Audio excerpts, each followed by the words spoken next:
Target for IQ आप सभी का स्वागत है। बिहार एपीओ टेस्ट 3 का सोल्यूशन हम आपके लिए लेकर आए हैं।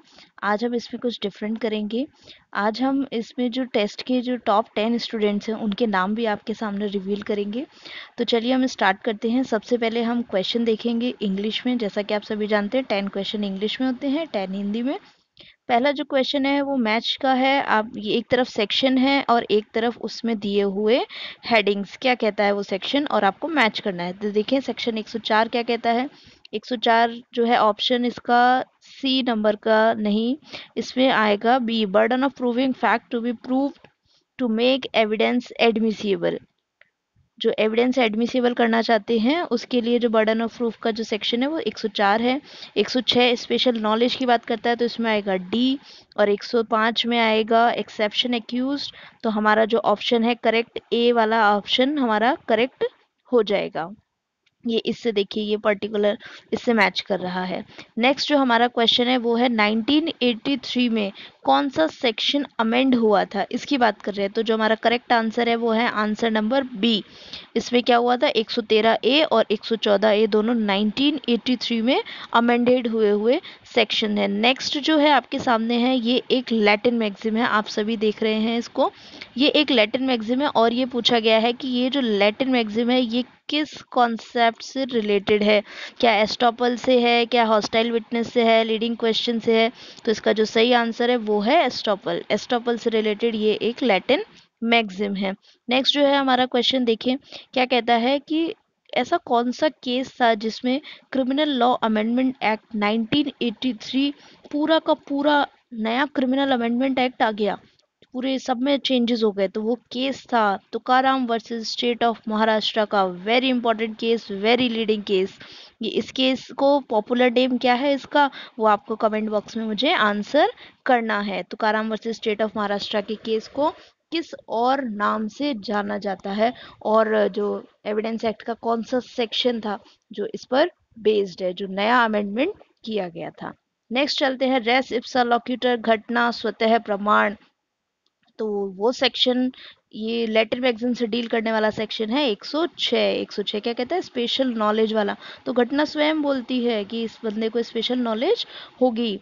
नेक्स्ट एक क्वेश्चन ये कहता है कि यदि कोई पर्सन अनेबल है टू कम्युनिकेट वर्बली, कोई मुंह से बोल नहीं सकता और वो एविडेंस देना चाहता है, किससे देता है, साइन मतलब इशारे करके, राइटिंग लिख करके, तो वो कैसे माने जाते हैं। इसमें काफ़ी बच्चों को डाउट होता है कि वो लिख कर दिया है तो डॉक्यूमेंट्री होगा, लेकिन डॉक्यूमेंट्री नहीं, उसका आंसर होता है ओरल। तो जिस भी पर्सन ने डॉक्यूमेंट्री एविडेंस आंसर दिया वो क्या है, रॉन्ग। सही आंसर क्या है, ओरल एविडेंसेस। चलिए नेक्स्ट क्वेश्चन है कि ऐसा कौन सा सेक्शन है जो रॉन्ग मैच हुआ है, उसके अमेंडेड ईयर से आपको मैच करना है। तो 113 ए जो है वो 1983 में हुआ था, 114 ए भी 1983 में है, और 111 ए 1984 में है। अब आता है 113 बी, ये आपका क्योंकि गलत मैच है तो सही आंसर हो गया क्योंकि ये 1986 में अमेंडेड हुआ है। करेक्ट। तो चलिए हम देखते हैं नेक्स्ट हमारा क्वेश्चन है whether the protection of article 20 sub clause 3 is apply on section 132। अब आपको पता होना चाहिए पहले तो सेक्शन क्या है 132। तो चलिए हम देखते हैं जो आर्टिकल है, आर्टिकल का प्रोटेक्शन है 20(3) का, वो मिलता है एक्यूज्ड पर्सन को कि वो खुद के विरुद्ध उसको गवाही देने के लिए आप मजबूर नहीं कर सकते। और जो यहाँ पे जो प्रोटेक्शन जो सेक्शन है 132, ये जो सेक्शन प्रोटेक्शन प्रोवाइड कराता है ये कराता है विटनेसेस को। तो इस वजह से ये आर्टिकल इस पर अप्लाई नहीं होता है। तो इक्वली अप्लाई ये नहीं, ये सबसे बेस्ट ऑप्शन है इसका, नॉट अप्लाई। याद रखिए आर्टिकल जो है वो किस पर अप्लाई होता है, एक्यूज्ड पे, और सेक्शन जो है 132 ये अप्लाई होता है विटनेसेस पे। नेक्स्ट क्वेश्चन है leading question can be asked in examination in chief. देखिए कि कह रहे हैं कि leading question can be asked in examination in chief में कब पूछे जा सकते हैं। वैसे तो क्या होता है मतलब बिना किसी परमिशन के, बिना हेजिटेशन के कब पूछे जाते हैं, क्रॉस एग्जामिनेशन में पूछे जाते हैं। और कब नहीं पूछे जाते हैं, चीफ में और री में नहीं पूछे जाते हैं। तो इसका जो एक्सेप्शन है प्रोविजन जो सेक्शन 142 कहता है एविडेंस एक्ट का, वो बताता है कि आपको कब पूछे जा सकते हो। तो इसमें जो बेस्ट आंसर होगा आपका है आंसर नंबर बी। देखिए आंसर नंबर बी। इस क्वेश्चन को थोड़ा सा इसके ऑप्शन को घुमा दिया। कैसे? इन इंट्रोडक्टरी, जो अन इंट्रोडक्टरी है वो गलत हो गया। क्यों? इसमें सही क्या होता है? इंट्रोडक्टरी। और अन लगा के क्या कर दिया? इसका अपोजिट कर दिया। दैट मीन्स ये ऑप्शन गलत हो गया। अब आता है डिस्प्यूटेड, सी वाला। इफ दे आर डिस्प्यूटेड, तो ये ऑप्शन गलत हो गया क्योंकि वहां पर क्या है? They are undisputed. तो जब ऊपर वाला ऑप्शन गलत हो गया, नीचे वाला ऑप्शन गलत हो गया, अब तीसरी जो शर्त है वहां पर 142 में, वो क्या है? सफिशिएंटली प्रूव्ड होना चाहिए। तो वो क्या कर सकते हैं? उनको लीडिंग क्वेश्चन वो पूछ सकते हैं। तो इसलिए हमारा सारा आंसर, सबसे सही आंसर कौन सा हो जाएगा? बी पॉइंट का हो जाएगा। नेक्स्ट जो क्वेश्चन है ये एक प्रैक्टिकल प्रॉब्लम है। आप सभी इसको बहुत ध्यान से देखिए क्या कहता है। During examination in chief of a case under section 325 of IPC, the victim denies the prosecution case under what provision of Indian evidence act the victim may be asked leading question by the public prosecutor. इसका मतलब ये है कि IPC में 325 की जो proceedings चल रही है, वहाँ पर जो विक्टिम है वो डिनाई कर देता है। जब उसके बयान होते हैं, प्रोसीडिंग होती है, ट्रायल होते हैं, तो वो अपने जो बयान उसने पहले दर्ज कराए थे उससे मुकर जाता है। मुकर गया, ओके। अब पूछ रहे हैं कि क्या वो पक्षकार, जो उसका वकील है, वो अपने ही स्वयं के पक्षकार से कौन से क्वेश्चन पूछा है? इन्होंने लीडिंग क्वेश्चन पूछा है। लीडिंग क्वेश्चन पूछ सकते हैं। तो देखिए लीडिंग क्वेश्चन, अब ये डायरेक्ट आंसर नहीं है, डायरेक्ट आंसर, डायरेक्ट क्वेश्चन नहीं है, ये बहुत घुमा के पूछा है। लीडिंग क्वेश्चन पूछा, बच्चा कंफ्यूज हो गया। क्यों? लीडिंग क्वेश्चन कब पूछे जा सकते हैं? क्रॉस एग्जामिनेशन में। कब पूछे जाएंगे लीडिंग क्वेश्चन? क्रॉस एग्जामिनेशन में इजीली पूछ सकते हैं। तो अपने ही पक्षकार से क्रॉस एग्जामिनेशन करने वाली धारा जो एम्पावर करती है वो इनमें से कौन सी है? और पूरे एविडेंस एक्ट में एक ही है कि वैसे तो क्रॉस एग्जामिनेशन किसका होता है? दूसरी पार्टी के पक्षकारों का होता है। लेकिन खुद की ही पार्टी से क्रॉस करने वाला जो सेक्शन है वो कौन है? 154, जिसका पॉपुलर नेम क्या है? Hostile witness. All right. तो आप समझे, आपको जो इस पे, इस क्वेश्चन को सॉल्व करने का जो मेन टू कीवर्ड्स आपको पकड़ने थे वो थे, एक तो विक्टिम खुद की पार्टी से मुकर गया है, डिनाई कर दिया इसने, यहाँ से आपको पता लगाना था मुकर गया, अब इससे पूछे जाएंगे। दूसरा था कौन से क्वेश्चन पूछोगे? Leading question. तो लीडिंग क्वेश्चन कब पूछे जा सकते हैं? Only in cross examination section 143। तो जब क्रॉस एग्जामिनेशन खुद की पार्टी से करते हैं वो सेक्शन कौन सा है? 154। चले, अब हम ये देखिए इंग्लिश के क्वेश्चन खत्म होते हैं। आ गई वो घड़ी जिसका सभी को इंतजार था, और हम बताते हैं यहाँ से टॉप 10 स्टूडेंट कैंडिडेट हमारे आज के टेस्ट के। तो सबसे पहले हैं स्वाति 90.5 मार्क्स के साथ। सेकंड कुमार विवेक 89.41 मार्क्स के साथ। रविंद्र प्रताप 86.66।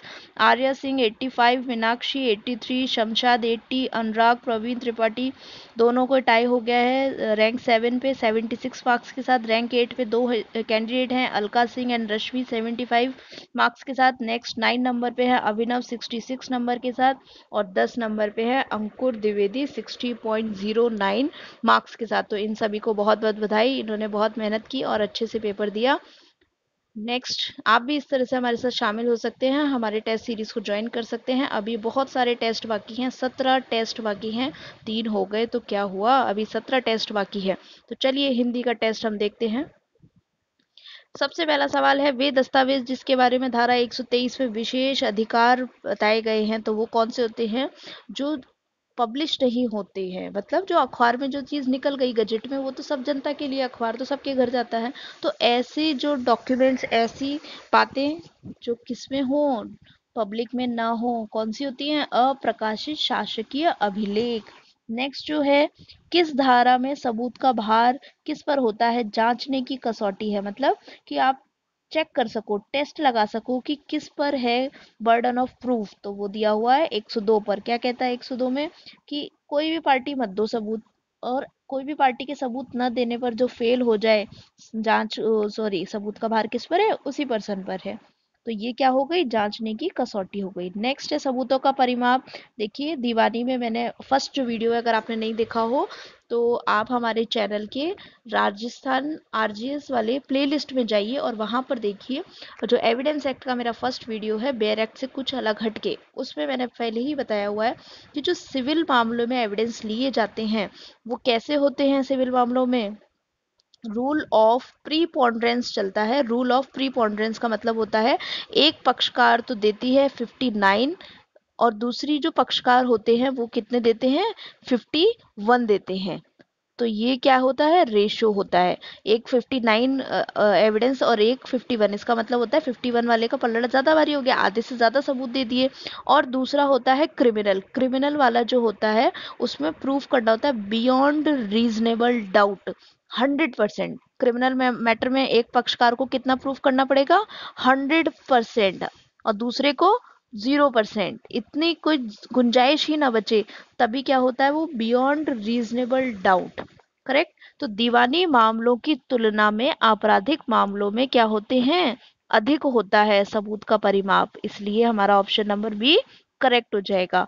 नेक्स्ट है पागलपन को सिद्ध करना। अब देखिए पागलपन क्या है, आईपीसी के अंदर अपवाद की श्रेणी में आता है। तो अपवाद के जो लाभ लेना चाहते हैं वो धारा 105 के अंदर कौन लेगा, अभियुक्त बरी हुई होता है भार। नेक्स्ट है कब्जा स्वामित्व का प्रथम दृष्टया सबूत है। ओनरशिप जो होती है, सॉरी पोजीशन होता है, वो प्राइमा फेसा एविडेंस किसका होता है, ओनरशिप का होता है। तो इसका सही आंसर क्या हो जाएगा, सेक्शन 110। नेक्स्ट जो है हमारा क्वेश्चन, वो कहता है 138 के अनुसार परीक्षा का क्रम क्या होगा। आप सभी जानते हैं, सबसे पहले चीफ एग्जामिनेशन मुख्य परीक्षा होती है, फिर प्रति परीक्षा क्रॉस एग्जामिनेशन, और फिर री एग्जामिनेशन होती है। फिर है नेक्स्ट क्वेश्चन, ख जो है न्यायालय से चाहता है कि वह विश्वास कर ले कि जो समस्या जो चल रही है उस समस्या के समय जो मैटर चल रहा है उसके समय वो कहीं और पर प्रेजेंट था, वहां प्रेजेंट नहीं था। तो ये बात साबित करने का जो है प्रोविजन कि वो कहीं और उपस्थित था। तो ये दृष्टांत किस धारा का है। देखिए अब यहाँ तो ऑप्शन लिखा हुआ है, आंसर तो आप सभी ने फटाफट देख लिया, बट ज्यादातर बच्चे कहाँ हैं, एलईबी धारा 11 पर आ जाते हैं। लेकिन नहीं, धारा 11 में तो एलईबी डायरेक्ट लिखा ही नहीं है, वो तो एक छोटा सा इलस्ट्रेशन भी है और इनकंसिस्टेंसी का एक ग्राउंड है छोटा सा। जो ये दृष्टांत है वो है धारा 103 में, जाके सभी लोग बेयर एक्ट में देखें। फिर है नेक्स्ट एस्टॉपल जो शब्द है, अब यहाँ पे आंसर है इसलिए आप देख लिए फटाफट, वरना ज्यादातर बच्चे लगाते क्या, लैटिन शब्द है, बट ये आंसर गलत है। ये एस्टॉपल शब्द किसका है, फ्रेंच लैंग्वेज का है। अब आता है मैच करना है आपको, अध्याय के नाम बहुत इंपॉर्टेंट होते हैं। 7वें नंबर का जो गलत मैच है वो आपको पता करना है। जो 7वें नंबर का अध्याय है सबूत का भार। नेक्स्ट है 10 नंबर का साक्ष्यों की परीक्षा, सही है। 9 नंबर पे है अनुचित ग्रहण और अग्रहण, ये गलत है। ये 11 नंबर का जो आखिरी चैप्टर है वो है ये। अगला कहता है दो दोस्त हैं ए और बी, एक ही कमरे में हैं और उसका दरवाजा बिल्कुल बंद है और सो रहे हैं। सुबह ए की हत्या होना पाया गया। जब वो दरवाजा खुलता है तो इस अधिनियम के किस प्रावधान के अंतर्गत अभियोजन जो है वो हत्या किस तरीके से हुई, इसका भार किस पर सौंपेगा, बी पर सौंपेगा। तो ये जो है वो है धारा 106। 106 में क्या था, 106 में था ना कि स्पेशल नॉलेज वाली चीजें प्रूफ करनी होंगी। तो अब देखिए कि दो दोस्त हैं, एक ही कमरे में ए और बी हैं, और एक मर गया, सुबह मरा हुआ पाया गया। तो अब उस कमरे में कोई आया नहीं, तो किसको ऊपर हो गया बर्डन ऑफ प्रूफ, बी पर हो गया। धारा कौन सी लगेगी, 106 लगेगी। इसी के साथ होता है आज का हमारा ये टेस्ट यहाँ पर खत्म। आप हमारे नेक्स्ट टेस्ट में जुड़ सकते हैं, और जिस तरह से आज हमारे बच्चों की रैंक इसमें आई है कैंडिडेट्स की, आपका भी नाम इसमें आ सकता है। आप हमारे चैनल को सब्सक्राइब कर लें, इस वीडियो को लाइक कर लें, ज़्यादा से ज़्यादा शेयर कर दें, और हमारे टेस्ट सीरीज़ को ज्वाइन कर लें। Thank you so much.